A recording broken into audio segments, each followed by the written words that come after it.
In today's video, I'm going to teach you how to create a Gmail account using Google's sign-up page. Whether you're on your phone or your laptop, you can easily follow along with these straightforward steps. First, open up your web browser and navigate to the Gmail sign-up page.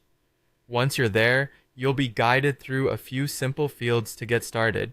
To begin, you'll need to fill in some basic details. Enter your first name and last name in the spaces provided. It's important to use your real name here, as this will be the name associated with your new Gmail account. Next, you'll want to choose a username. This will serve as your new Gmail address. Take a moment to think of a unique name, as common names may already be taken.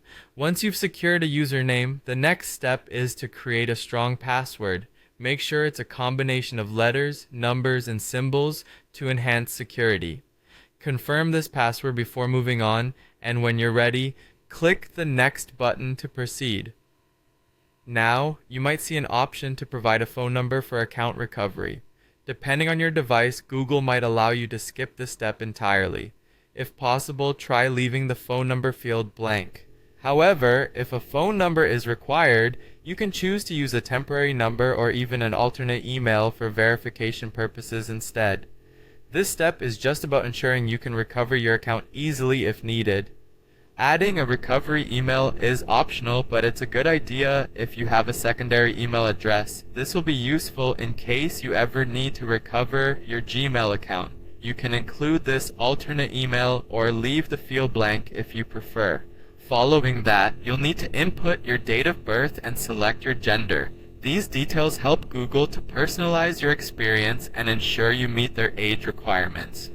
Once you've filled out this information, simply click Next to continue. As you get to the final steps, you'll need to review Google's terms of service and their privacy policy. Take a moment to read through these documents to understand Google's guidelines and how they handle your data. When you're comfortable, click I agree to finalize the creation of your account.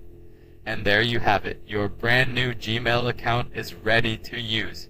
I hope this guide was helpful in getting you set up with Gmail. Thank you for watching, and be sure to check out our other videos for more tips and tutorials.